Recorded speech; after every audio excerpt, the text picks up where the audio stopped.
Bill, welcome back to the show. Thank you for having me. Nice to have you as always. Pair of starters in this afternoon's Woodward. Let's begin with Flat Out, a dominant winner of the Suburban and last. How's he coming up to this afternoon's race? He's been doing fine. We skipped the Whitney with him. We didn't think that he was as sharp as he should be, and we opted to give him a little break right now. We'd like to take him back and run him in the Jockey Gold Cup at Belmont because he's like he has an affinity for the Belmont track. But it seems like the extra time has been a benefit to him, and he seems like he's sharp and ready to go. Let's talk about that tremendous affinity for Belmont. 5 stakes victories downstate. It's not like he's run poorly here, but no stakes victories here. What is it about Belmont Park? Well, maybe there's been more opportunities there. Maybe the competition has been more suitable to him, but it's been one of those things where he really does excel. We train him up here and run him down there. He dominated the Suburban, as our audience is taking a look at. What I found most interesting, because he really did basically lay over this field, but he showed more early speed this day. Was that by design? Well, it could have been a result of him running in 2 flat mile races the times before. We'd run him, he won a flat mile stake there earlier in the spring, and then we ran him back in the Mott Mile, which he ran well, but I think maybe running in those shorter races maybe put him a little more up in the game, when we stretched him out. How do you think that might impact him later this afternoon? We don't have Cross Traffic, who would have likely been the favorite, but he would have also given you more early speed in the race. Might we see Flat Out a little closer to the pace this afternoon? Well, if he runs the way he did the last time, I think you could expect him to be more in the race. I think we'd like him to be there and at least in a stalking position. So if he breaks well and he's willing to do it, we'll let him stay up in the race a little bit. You're also going to be running Ron the Greek, and it's not like he's had a poor year, but 2013 hasn't been as good as 2012. What's going on with him? Well, could be the situation that he's been in, I guess, running. When he won the Santa Anita Handicap last year, there was a very, very hot pace in front of him, and they backed up into him, and he ran well and got the job done, ran well in the Stephen Foster. Hasn't fired the same shot this year. He's run good races, actually. When we ran him in West Virginia, he ran real well. I thought he was, nearly going to beat Game On Dude that day. I think maybe if he had, gone the overland route and come around him, maybe we would have had a chance to beat him. We went inside and we didn't. So, that was a good race. He's run credible races, but maybe not as good as the 2 that when he won the 2 grade 1s last year. He's now a 6-year-old.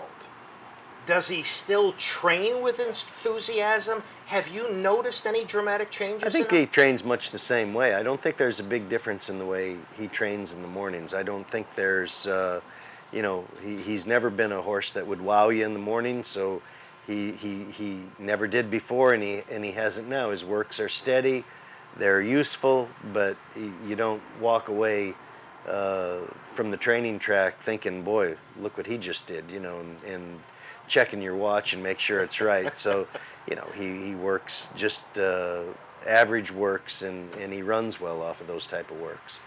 In this afternoon's Grassy Bernard Baruch, you're going to run a recent arrival to your barn, Tetra Dracum. Talk about some of your impressions since you got him. Well, he was a new horse to us, and we had him a couple months before we ran him the first time, but he was straightforward. He's, been a horse that's worked reasonably well, and we were sure impressed with his first race. We didn't, make any big changes on him. He just, we got in with the right group, and he fired a good shot the day we ran him here earlier in the meet. So we're obviously hoping that he'll show back up the same way he did the first time. Yeah, this is the high-priced optional claimer toward the beginning of August. How did he come out of this race, and how's he progressing to this afternoon's Baruch? He's worked very well. I mean, I think he looks good. I think he looks good flesh-wise, and I think his works have been similar to what they were before the allowance race. So I don't see any big changes in him, you know, either way. Horse with some natural, rateable, tactical speed. Looks like it. It looks like, depending on how much speed in the race, depends on where he places himself. Bill, earlier this year, you had a very promising turf horse by the name of Amira's Prince. And I believe since he came to this country, came to you, he went 4 for 4. But the last time I saw him was the Munoz earlier this winter and spring at Fairgrounds. What's going on with Amira's Prince? We got him back to New York, and we were looking at maybe running him in Manhattan, and he didn't train well. He looked like he just wasn't moving the way he should, and we couldn't seem to get him right, so we turned him out. He's getting a 90-day vacation, and then we're bringing him back. So he'll probably be back for the first part of the year. I wouldn't expect him back until probably sometime at Gulfstream. Is this a colt with some quality? Oh, he was 4 for 4. He ran a huge race in New Orleans when we ran him in the Mervyn Muniz. It was I think it was a good field, but he's shown that he can run anywhere from 1.125 miles to 1.5 miles. So he's won at all those distances for us. So very, very nice horse, and I'll be looking forward to getting him back in the barn. It's a loss not to have a horse like him, with all these important races coming up. But he's just a 4-year-old, so hopefully he'll have another good year in front of him next year. Wonderful. Well, it's time to talk about the Queen, Royal Delta. Let's start with the fact that she's gone to Dubai each of the last 2 years and doesn't seem to like it over there. What's that all about? Well, the first year she was over there, we had a little bit of a traffic problem during the running of the race. We felt we got bounced around a little bit, and she got shuffled back. Really didn't have maybe a chance to run her race.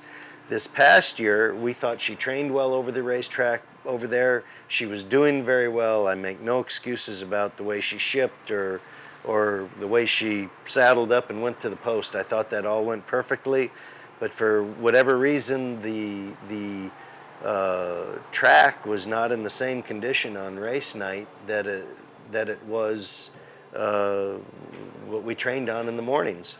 I mean, we had given her an easy blowout over there. She breezed in 35 and change on the bridle, went very well.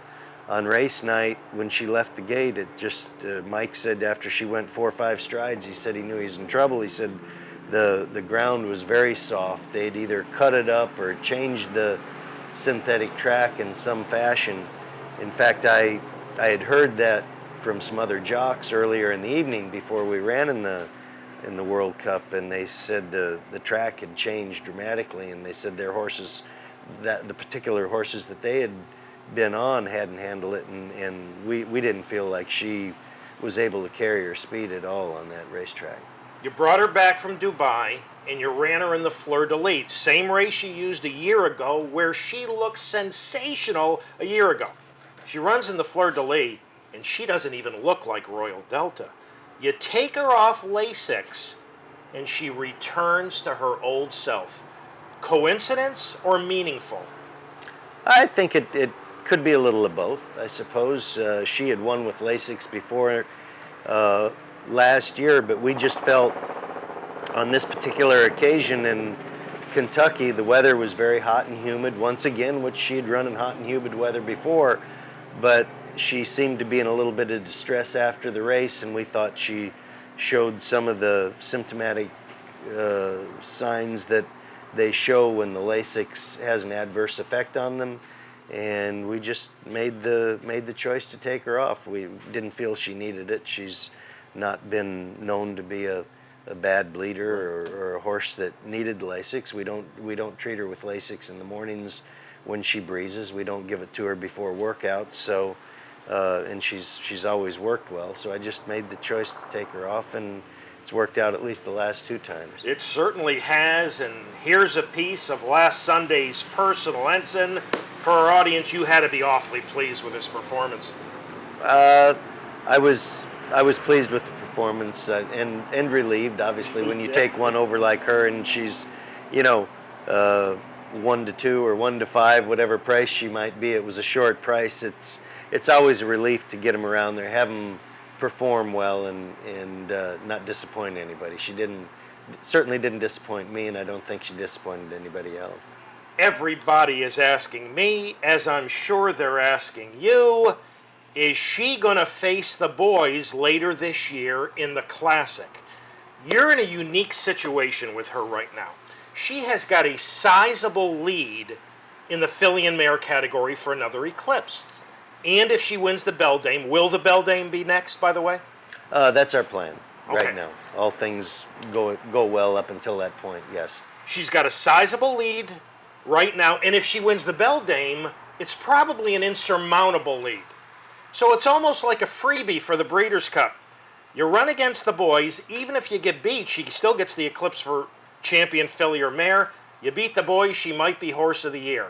Is she going to run against the boys?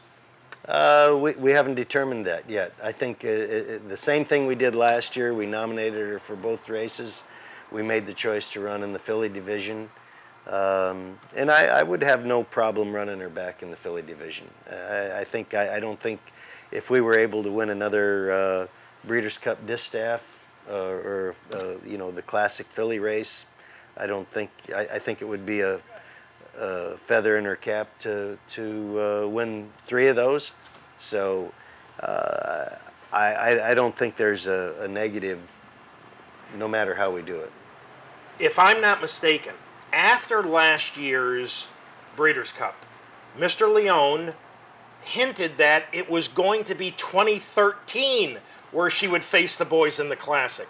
Has he changed his mind on that? I think he's still leaving all his options open. I mean, I think he wants to. I think he enjoys seeing her running, and winning, and well, that'll just have to be a subject that we, discuss. I guess the closer we get to it. First of all, we got to get through the Beldame, and I'm sure those discussions will come up.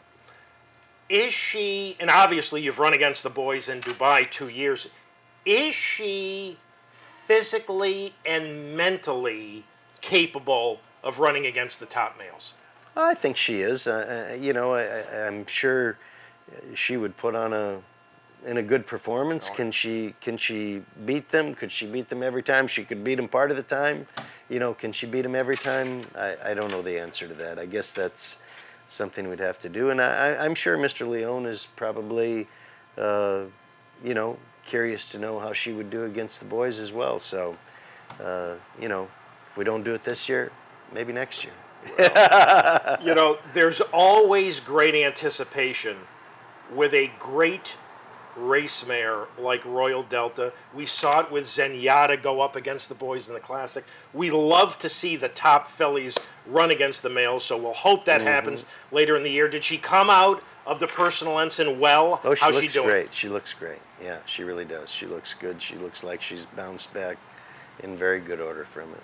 That's wonderful. Well, Bill, we appreciate your time very much. Thank you so much for having joined us this morning on Down the Stretch. And we want to say thank you in a special way by giving you this $100 gift certificate to Jacob and Anthony's American Grill, 38 High Rock Avenue, right here in Saratoga. Please go lunch or dinner on us. Enjoy it very much. Good luck later today with Flat Out and Ron the Greek and Tetradrachm, and we'll look forward to speaking with you again soon. There you go. Thank you. Thanks. Bill Mott, ladies and gentlemen. Okay.